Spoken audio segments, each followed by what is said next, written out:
sponsored by the Energy Institute. Before I introduce today's speaker, I'll introduce next week's speaker, which is myself. So we have internal speakers a few times each semester, and I have chosen the lucky straw.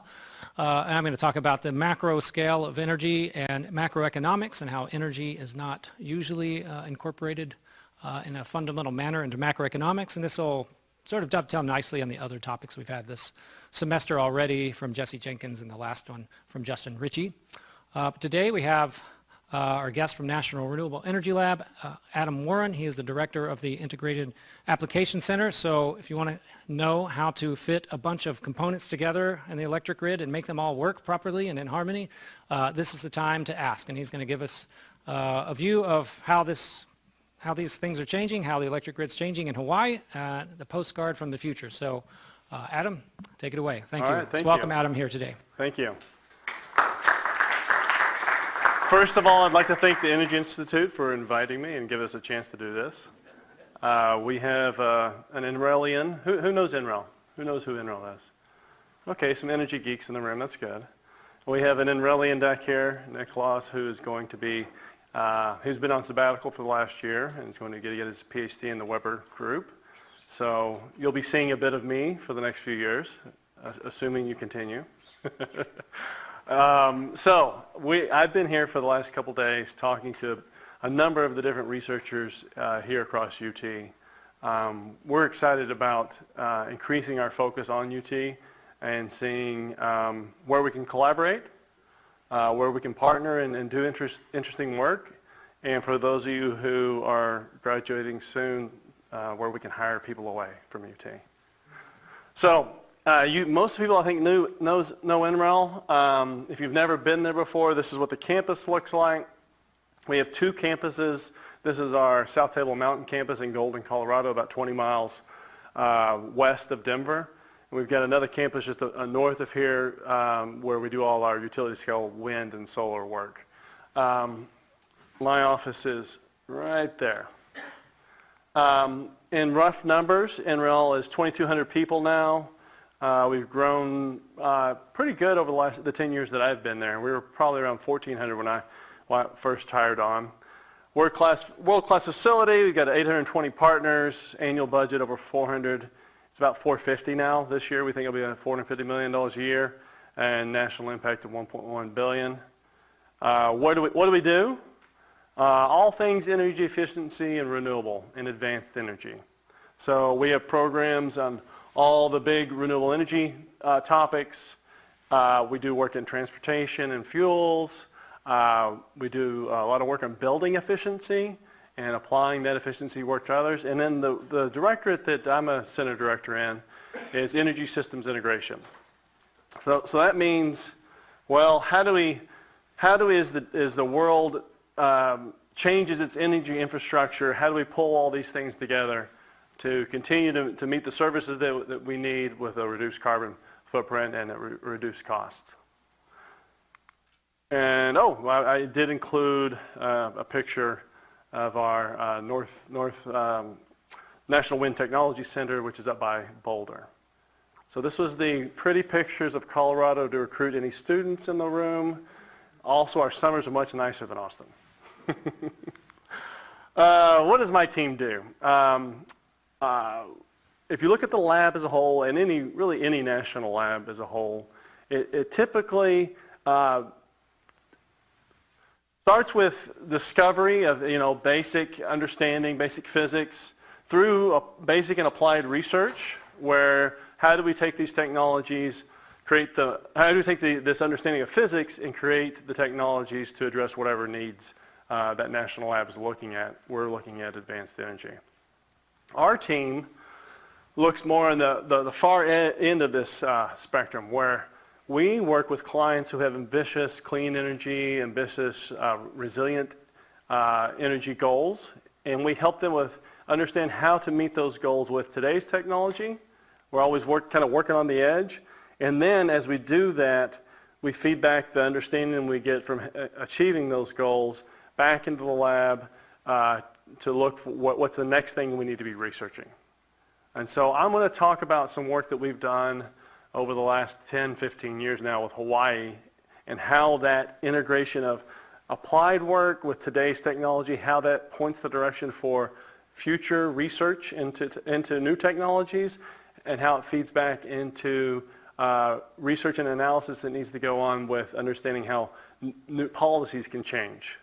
And I'll stop here and just let you, if you have a question or you want to make a comment, just raise your hand. We've got an hour together.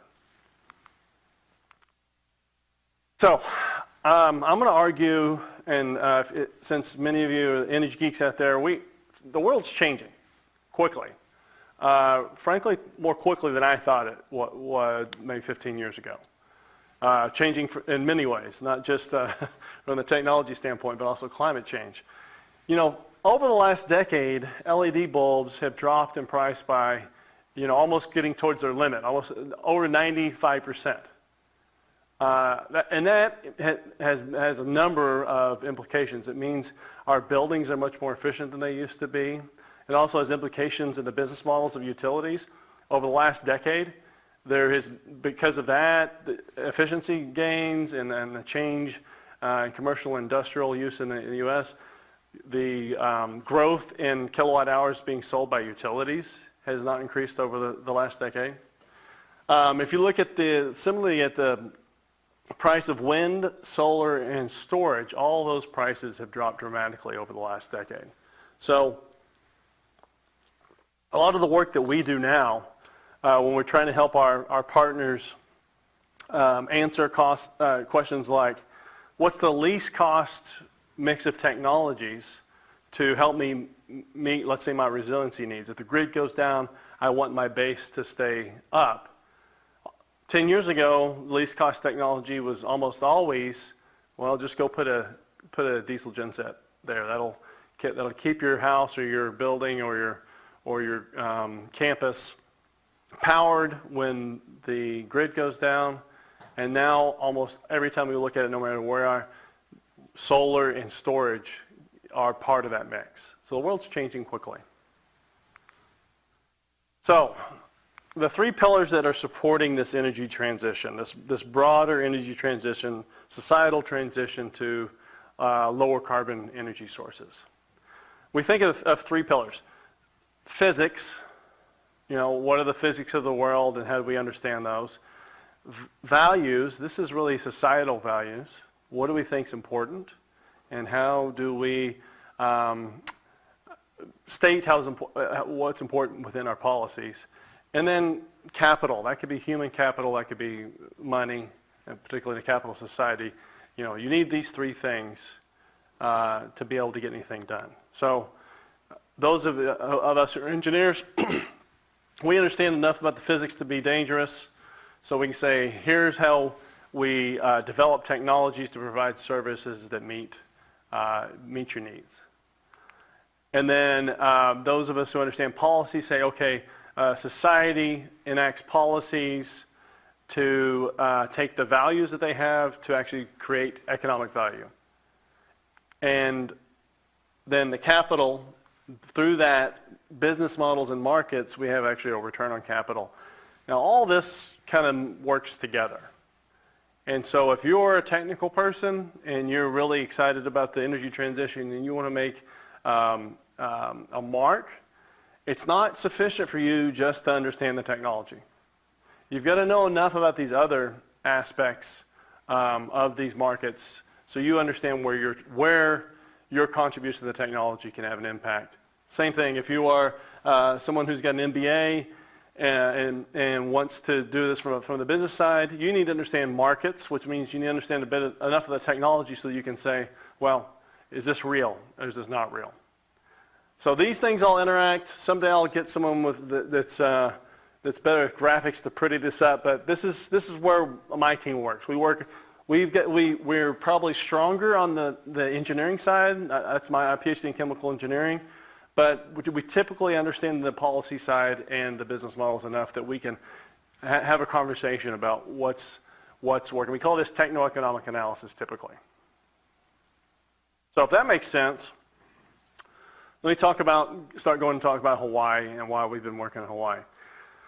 I personally and my team across NREL, we've been working with islands for decades. And there's reasons we're working with islands. The main reason we've worked with islands in the past have been because that's where the price of electricity is really high. And so when we did those analyses 10 years ago, and maybe it wouldn't show up, maybe from a technical economic standpoint, solar and storage wouldn't show up if I did it in West Texas. It would definitely show up in Hawaii or some of these islands because they're paying 4 or 5 times the amount for electricity. And as I'll talk for the rest of the talk, there's policy and economic and technical reasons islands are really interesting. So, this is a linear, on the y-axis, the percent of total annual energy from non-dispatchable, variable, renewable energy sources. Think wind and solar, okay? And then this is a log of the size of the system, okay? And I'll show you, this is real data.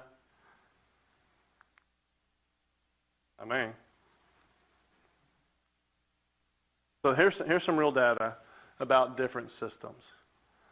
The Cook Islands, I was there, I was in one of the bigger islands last October. We've done work up in King Island, but if this didn't show up real well, but this is the percent. So they're 100% renewable, but they're really, really small. And then you look like Maui, roughly a third of their energy is from 35%, 38% of their energy is from wind and solar, and they're starting to get big enough that it's interesting. And then you look at Denmark, and you start looking at these continental ones, and you can kind of draw a line through that. So one way to think about the work that we do at NREL is to push this line up. And if you push that line up out to 2050, this is the stated goal for the U.S. 35% wind, 19% solar by 2050.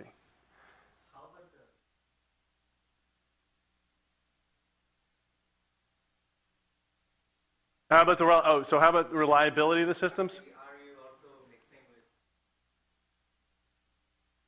So, all these systems on the right certainly have a broad mix of coal, natural gas, nuclear. The ones on the top right, like these Cook Island projects, they are solar and storage, that's it. In fact, I can tell you, go ahead. With batteries, yeah. So storage meaning batteries, lithium-ion batteries and PV, photovoltaics. The asterisks say, well, the U.S. is really 3 grids. California is connected to the Western Interconnect. Germany's connected to the rest of Germany, to the rest of Europe. So you can't really compare El Hierro, which is part of Spain, to these exactly because they're not connected to anything. And there's other interesting things outside of just the physics of the power system that are interesting. For example, in the Cook Islands are one small island and about a dozen really small islands, atolls really, spread out archipelago around the Pacific.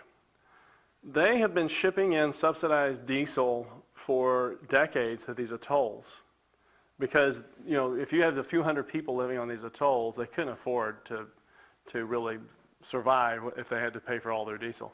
So they said, this is ridiculous. Solar and storage can be more cost effective than that. So they replaced the diesels with a big battery and solar PV. And then they found out they have to subsidize the food now going to these atolls. Because one of those interlinks we don't always think about, the food was coming in really cheap on those same barges the same ships that they were doing diesel. So, when you start pushing one part of the system, another part bunches out. So this transformation is interconnected. We do a lot of work in energy, water, food nexus. Any other quick questions? Okay. So, this was 2009, 10, around that time. Hawaii set what we used to call, when I worked in the private sector, a BHAG, a big, hairy, audacious goal. And they said, we're going to do 70% clean power by 2030. All right, that's the political, that's the values of their society saying, we'll go do something, and then now we're going to figure out how to do it. They've since updated this to 100%. So now they're going to do 100% by 2045, I think. I should know that off the top of my head, but I think it's 2045. So I'll take you through, by the way, right now, yeah, they're in the upper 20s, upper 30s. So they're getting there. And some islands are higher. Let me take you through, now what I want to take you through is kind of the interaction of policy, technology, and business models. So this is 2010. I'm not sure my audience exactly, so pardon me if this is too simple, but the way the grid was created was there's a centralized generator, so if my shoulder is the centralized generator, and then it would go out through transmission, out into a distribution system, and then maybe my ends of my fingers are the loads. That's how it was designed. Power goes from the generator out through transmission, through distribution to be consumed. That's how it was originally. Now we're all saying, well, we put on our solar panels, my fingernails, I guess. And now we start having a lot of solar out on these. Now the electricity is going to start going back this way, right? There's no way to tell electricity. There's no one-way valve for electricity. And so when utilities start seeing a lot of power generation out on the ends, they rightly get concerned. There's some things like transient overvoltage. There's volt-var issues. There's some things technically that can happen. And so the old rule of thumb was if I would look at this one feeder out here and I take the minimum load for that feeder and I use that as the denominator and the numerator is the amount of solar on that feeder. If it gets above 15%, I need to go look at it. I need to go do a more detailed engineering study. Okay? That was the, go ask the electrical engineer how much, and that was kind of their rule of thumb. And so if you see here, you're right, this laser does almost nothing. There's just a few pockets where it's above 15% in 2010. Well, just a year later, now you can see there's lots and lots of red pockets in there. And so the utility started putting up, rightly so, some roadblocks, saying, listen, if you're on one of those feeders, we're going to have to do a more detailed study. We're going to slow everything down to go look at it. Well, if you're on this house and you got solar and your neighbor said, well, I didn't get solar, and it's saving you money, there's a lot of political, right? And I was there 2012, 2013, and I wish I had thinking about I was going to use this in a presentation, I'd taken a better picture. This was from my hotel room. This was in the little magazine they gave you for free in the hotel room. And this is like in Energy Geek streams. Like, oh, it's a whole thing about the utility death spiral. This is so awesome. It's saying, feeling stuck. Want to connect to your photovoltaic system, but can't due to area saturation or long delays with the utility company? We can help. Even I can't read this. But it says we can help. We can get you unstuck. We can go in and we'll put PV panels, solar panels on your house, and we'll put big battery systems on your house. You can just disconnect from the utility, and prices are such at that time, maybe you can save money. Has anyone heard of the utility death spiral? So few. So, first of all, who can do that? Rich people, right? Not rich people with a house that faces with a south-facing roof, right? This is not the most ideal situation for society as a whole, right? So if you haven't heard of the utility death spiral, the idea is that you get distributed energy resources, and let's think solar panels, and you become more efficient, think LED bulbs. Well, now the utility's selling you fewer kilowatt hours, so now they still have to maintain the grid, and they're selling fewer kilowatt hours, so what do they have to do? They just take the amount they're spending and divide it, and they say, oh, we got to increase rates. Well, if rates increase, then more people are like, I want solar. I can't, it's cheaper. And so you get in this death spiral where not only is the utility having to spend more on maintaining the grid because it's getting more complicated because of this issue, but they're losing revenue. So this is rightly an issue you need to address as a utility, as a public utility commission, the rule maker, and a technical standpoint. And that's kind of where they were getting. So what the utility did, it was in a situation where it's not good for the utility. They're getting beat up by their ratepayer, by the customers, and the customers are talking to the political leaders, right? And so they're not happy. So they're getting to a technical issue. So what they did is they came to us, and the developer wasn't selling anything, so they weren't happy either. And we got together with HECO, the local utility, Solar City, that's now Tesla, and we made sure that they weren't going to have a problem. And the way we did that was they brought in their inverters, a number of them, into one of our facilities called the Energy System Integration Facility. And we did something called hardware in the loop testing, meaning we've got a model of what the grid is, how it performs in Hawaii. We've got a model of what the solar resource is, so we can put electrons through that inverter as if it was a solar panel, real electrons though, real voltage. And we can see what the rest of that feeder does in different situations. And then we can change how the inverter is set up. And we can look and say, well, instead of this rule of thumb, I'm not sure if this is a PV panel or not. Or instead of 15%, maybe what is it really? And what we were able to say is, if you go, as long as it's less than 2.5 times 250%, as long as you make these small changes to the way the inverter is set up, you can go to 250%. It's not 15%, it's 250% of the load on that feeder. And so with that, the uptake in solar really exploded. So that solves the technical aspect of it.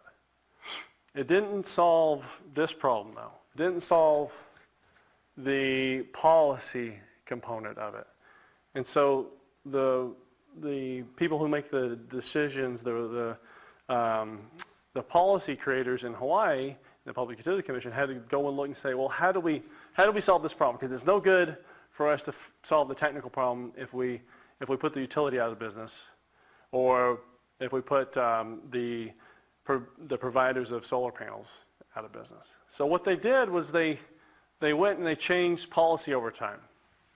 So if you go back to 12 years ago or so, when they're trying to get as much solar as quickly as possible into that grid to meet their goals, they were doing things like streamlining permitting and interconnection processes, making it really easy and understandable how to get a solar panel in your house and built. And that worked really well. They were also giving what's called a feed-in tariff. Basically, it was saying up to a certain size, we're going to give you, 8 in the high teens, low 20s. We're going to give you a bonus above what you're typically paying. So they're giving you a technical incentive to go and buy these systems. That couldn't last forever, so they went to what's called net energy metering, where customers receive a tax credit at a rate for electricity exported to the grid, and if they produce that excess electricity, they put such a big solar panel on their roof that they zeroed out the kilowatt hours they bought, they still had to pay to the utility something. And that makes sense because they're connected to the utility and they're getting value from the grid. And then they allowed them to pull excess credits from 1 month into the next. And now where they're at is this last policy, the controllable self-supplier smart export. And that just basically says, Well, you can do one thing. You can put solar panels up on your roof and use electricity when you need to use electricity, but you can't backfeed. That's one way to do it. That's not real good because typically in the middle of the day, you don't need all that electricity. Or you can do a self-supply. Self-supply means you've got a battery system. You still don't backfeed, but you've got a battery system there so that you can use some of that excess storage. Or this is really innovative. They have a smart export, which what they do is they say, you know what? We've got a bunch of utility scale solar on the grid. We don't need your electrons from the middle of the day. But if you've got some electrons on the edges, we'll take them.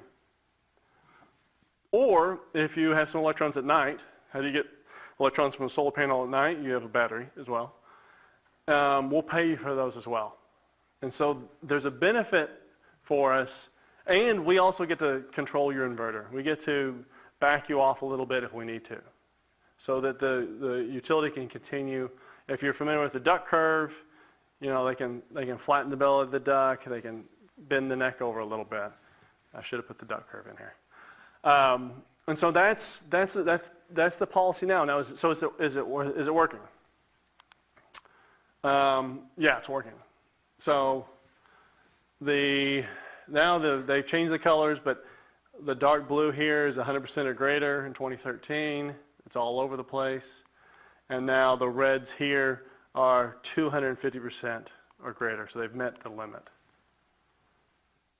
And they're able to really expand from, 2 megawatts in 06 to 17, and now it's over 700 megawatts of distributed solar. And they've done that without the rates popping up. So they're able to maintain their grid fairly. They're able to allow people who have the means to put in solar, and they're meeting their overall goal.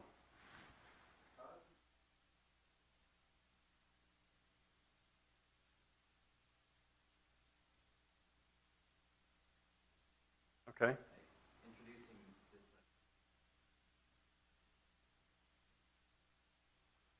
Yeah, so have they figured it out all the way to get to 100%? They haven't yet. Like I said, they're in the high, I've got the report here, they're in the high 30s for their overall, and each island is different because Hawaii is not interconnected either. Each island is an island utility-wise.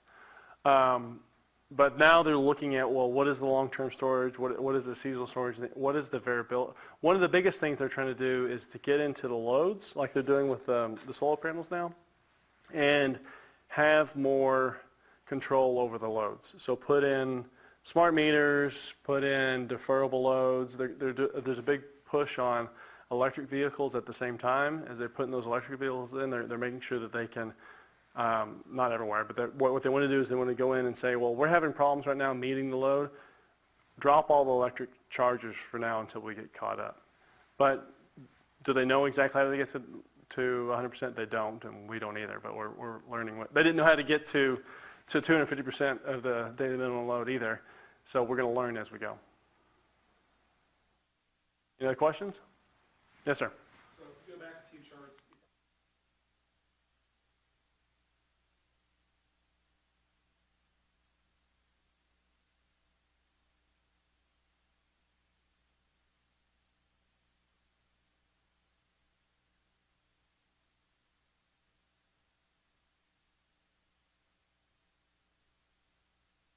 Yeah, so they've got a minimum load now. If you're connected to the grid, you're paying at least $25 a month, no matter what. That's their solution, is to give a fixed charge. The economists would say, let's go look at exactly where you're at in the feeder and charge you more for places that's harder. But politically, is that workable? Probably not. So that's how they're doing. They make sure that, and this is, even with this, Hawaii, they're not, because Hawaii's pretty sophisticated in their policy. They haven't had the grid defection, the people dropping off completely that other islands have. But, I was talking about Cook Islands before. A lot of their large loads are just dropping off, and they're either running solar and batteries with a little bit of diesel, which is not ideal, obviously. So, this is not, you've seen a lot of studies, right? I'm sure you've read kind of studies about what we could do in the future. That's what we call it. I didn't make up Postcard from the Future. The Colton Ching, who was the CEO of the utility, made that up. But, they really are kind of showing the way of what are the pain points. How do we do this from a technical standpoint, a policy standpoint, a business model standpoint to stay whole? So here's the summary of kind of what they did. Let's go back to this, though. When you're talking through these, does everyone have the same values? No. It's not like we as a society say with a clear voice, the most important thing to us is climate change or cost or, this, when you do this, it's really hard to get everybody on the same page. That's a worn out, but it really is. You can provide the data and provide the reports, but then maybe someone else has a different perspective and what were their assumptions in this report, so that I've got two reports and this one says something a little different than this. So another thing we're doing this more on the soft side is creating tools so that broad sets of stakeholders can have discussions and use the same data and kind of poke at the same data together.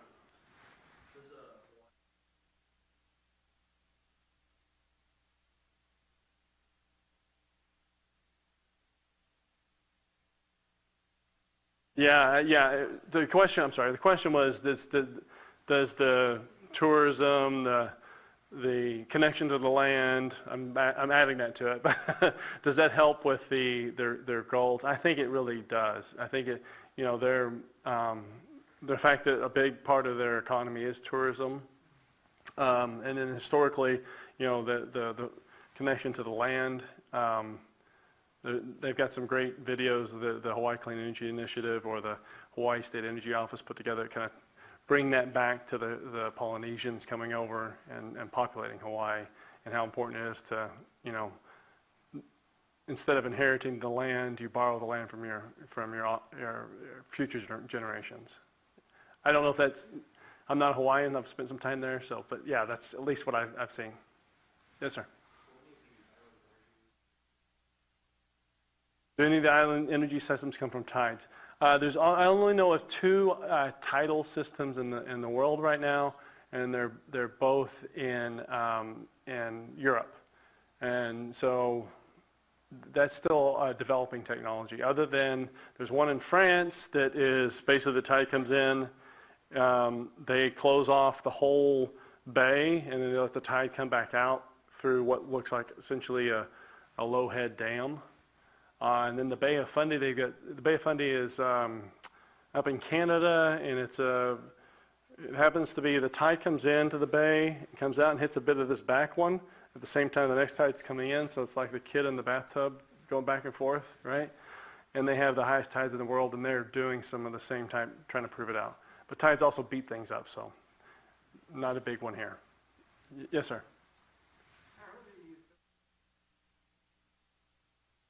So Hawaii, in the Hawaii example, Hawaii still uses a lot of diesel to produce electricity.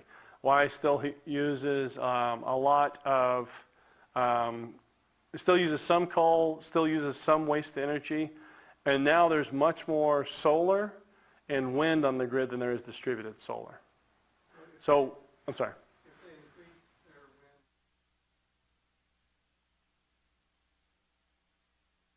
It won't have any issues with the daily minimum load problem, the transient over voltage problem, because they'll put that into the transmission level.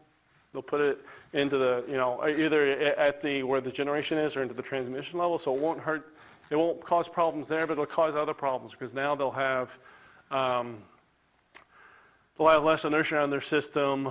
They'll have more variability on their system, so they have to deal with that as well.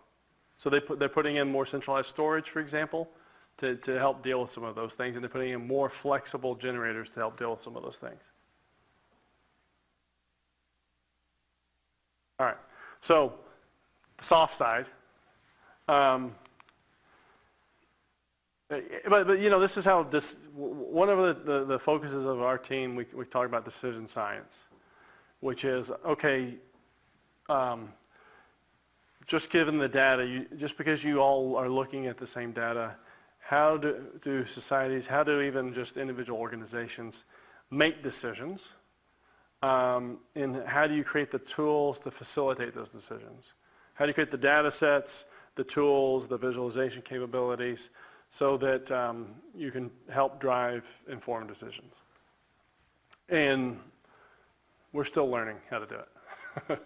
I was over in your visualization, the TAC, just now.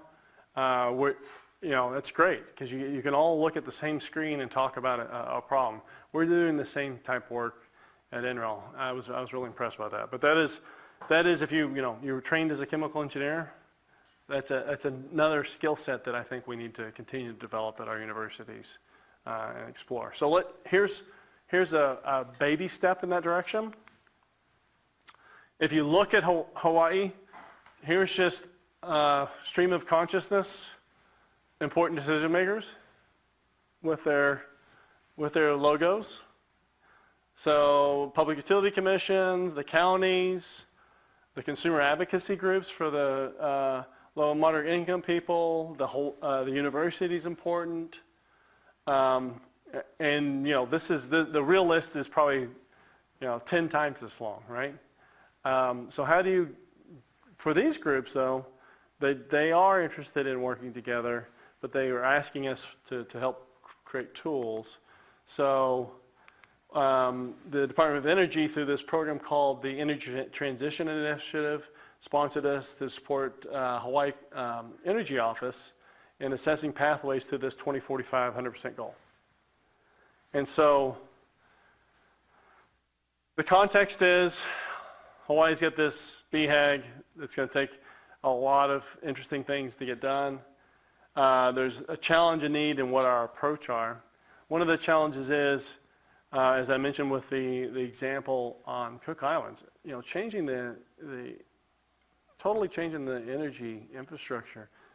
It's not just an energy problem. It's going to affect land use. It's going to affect what they do with water. It's going to affect the economy, of course. And so it affects a lot of different sectors.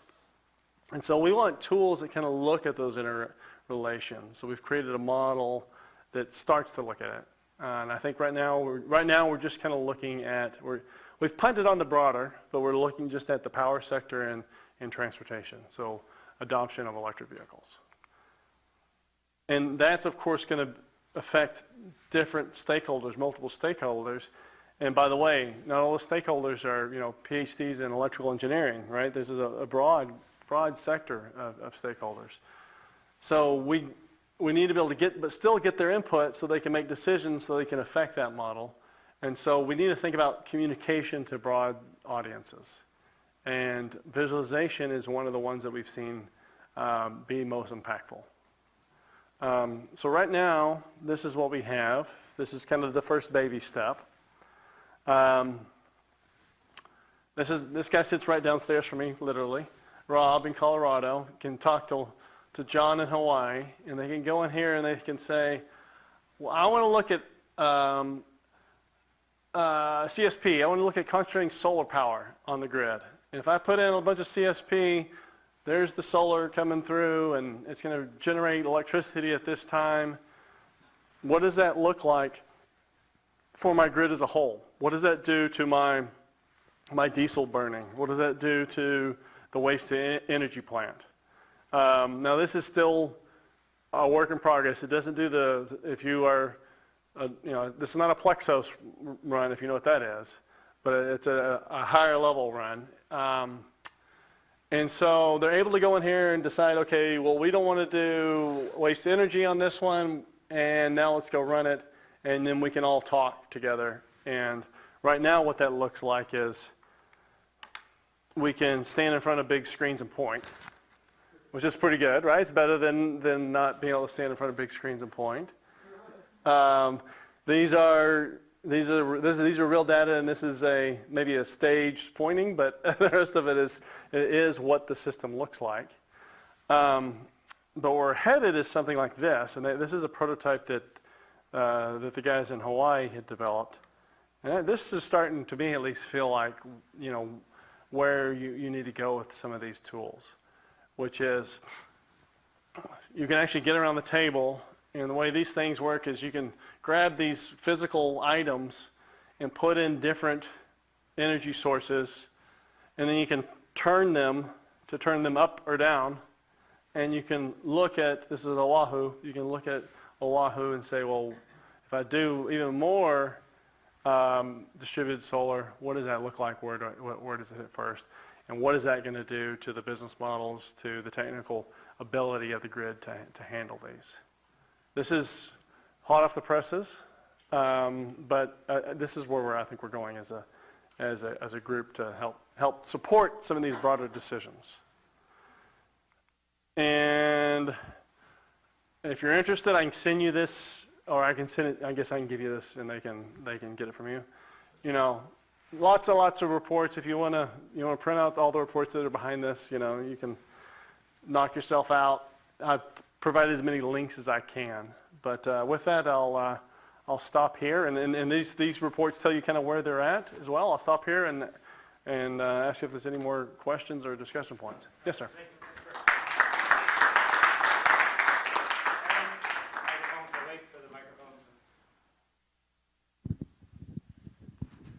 Was the same policy adopted on each island, or was, and in addition, was there significantly different outcomes on different islands? The question, you all heard that, I guess. You got a mic. It has not been the same. Some islands are ahead of others. The Big Island is ahead. They've got a different resource. It's a volcano. They got a little geothermal. And the island, there's only two real utilities. There's one that's all but Kauai, and then there's that one. They're very similar, the same structure. Sometimes the prices are different because the community can handle different sorts of prices. Because Oahu's the big island from a load standpoint, but they're fairly consistent. And I may have missed this. How dispatchable are these distributed resources from the utilities perspective? Not very, but getting better. So for example, that smart supply that I showed you, those are somewhat dispatchable, meaning they can dispatch some, and they can dispatch as much as they want in the negative direction, meaning they can curtail it. And if they have storage, they can turn it up some if they have storage left. They don't control that whole thing. The wind is dispatchable right now in the down direction, meaning they can curtail the wind, but not in the up direction. That's a really good question. I'll just take it from here. That's one of the things we need to do. Is right now, wind and solar, in general, in the continental U.S., you take every kilowatt hour that you can off those systems, and the power purchase agreements that you talked about before, 20-year PPAs are typically set up that if they were signed 10 years ago that you have to take or pay for it if you don't take it.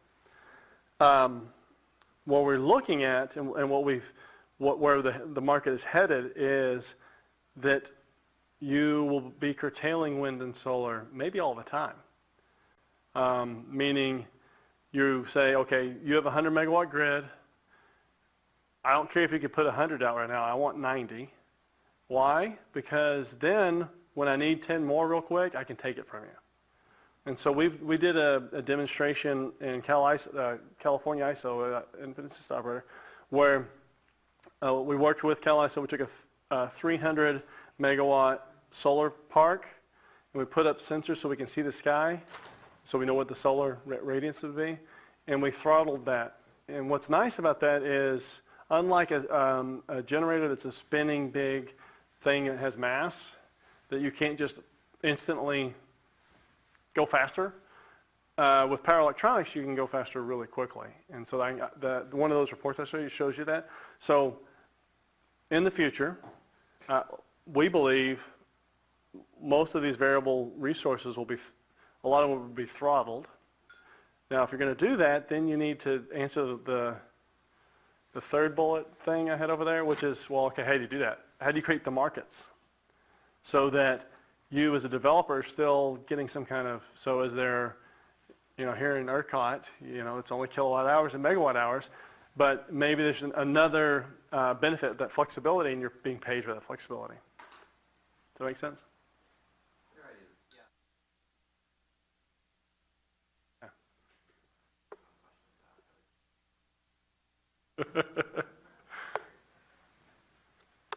Thank you for coming to talk today. I'm from Colorado, so it's nice. I can attest that the summers are a lot nicer there than down here. But my question is, you're speaking that NREL focuses on different types of renewables, solar, wind, geothermal. But today you spoke mostly on solar in Hawaii. Are they focusing at all on wind, or how are they focusing on wind? And there's obviously a lot of volcanic activity in the area. Are they focusing on geothermal as well? Yes, they have quite a bit of wind on Oahu, and they continue to look to expand that wind. Wind has an impact sometimes on birds, so that not all places are, it also has an impact on tourism, so not all places are ripe for wind. Geothermal, they do have geothermal resource on the Big Island, and they do use some of that. There's pushback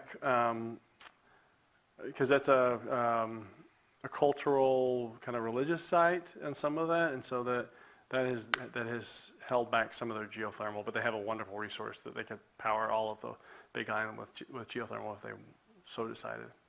But the values, the middle one, the values say not. I'm curious, what's your opinion of, would the Texas ERCOT model work in Hawaii, where we basically have a unbundled, the wires company get paid, part of my electric bill is to pay the capacity of my wires coming to my home, but the generating companies are based on a real-time market rate, and is the ultimate answer to have a retail rate mirror the wholesale tariffs as far as ancillary services, frequency control, and all that, where you've got the power electronics of an inverter at my home that can be automatically controlled to match whatever the grid requires?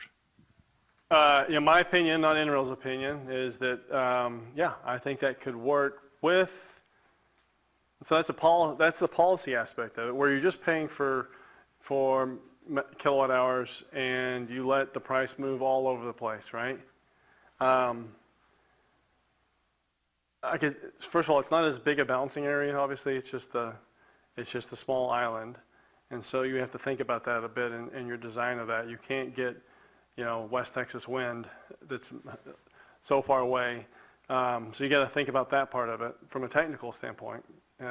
Could you really, how much would the market have to move to promote new investment?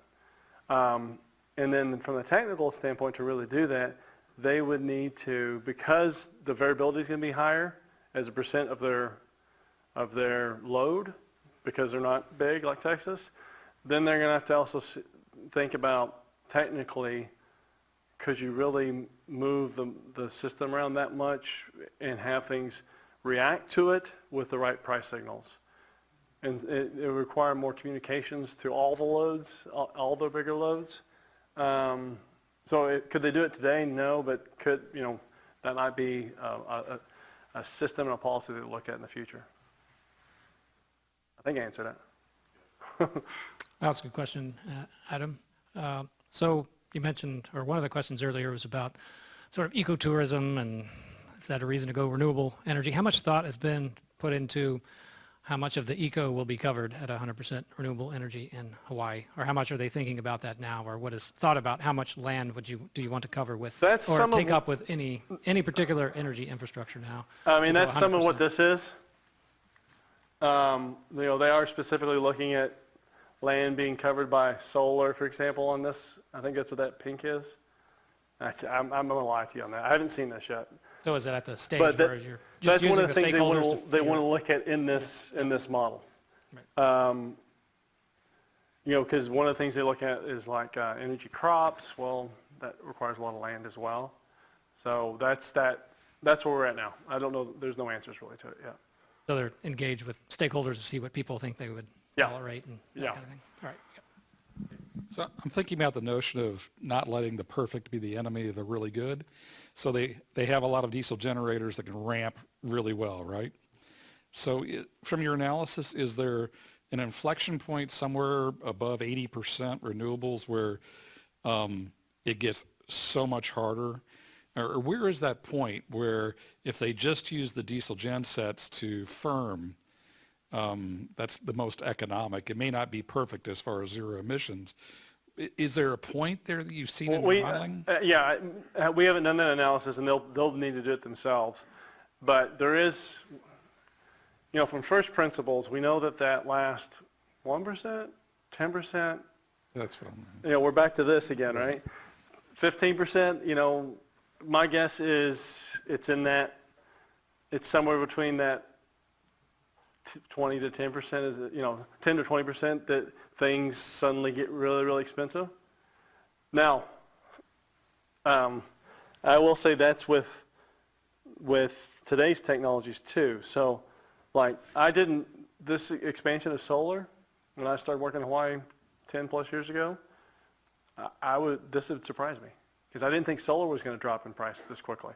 So if all of a sudden lithium-ion batteries, the bottom drops out on the price of those, who knows? Maybe it's 5%. You know, the last 5% that's really tough today.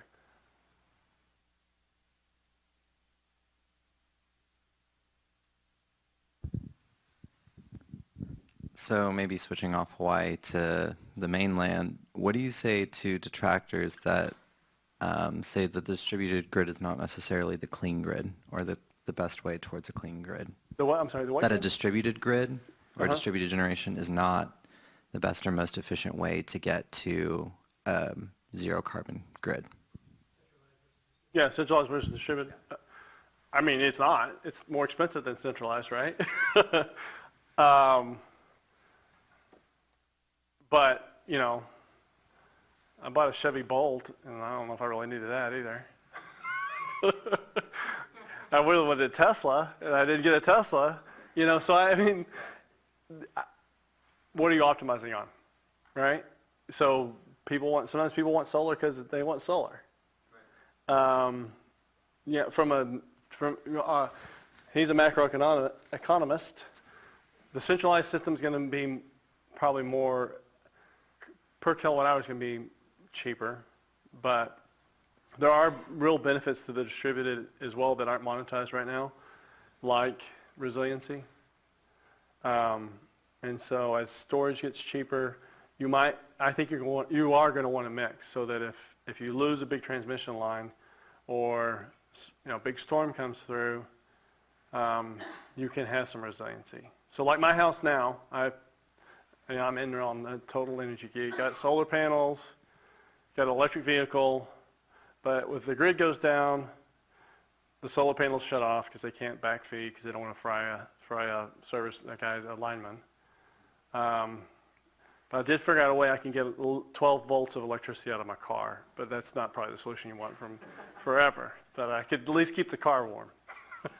So I'm being kind of flip on it, but yes, it's probably more expensive, but that's not the only way. That's not the only value that people value, and so you'll have a mix of both of those, I think. Okay, I think there's no more questions. So thank you very much, Adam, for Thank a you, great guys. talk. Thank you. Thanks again.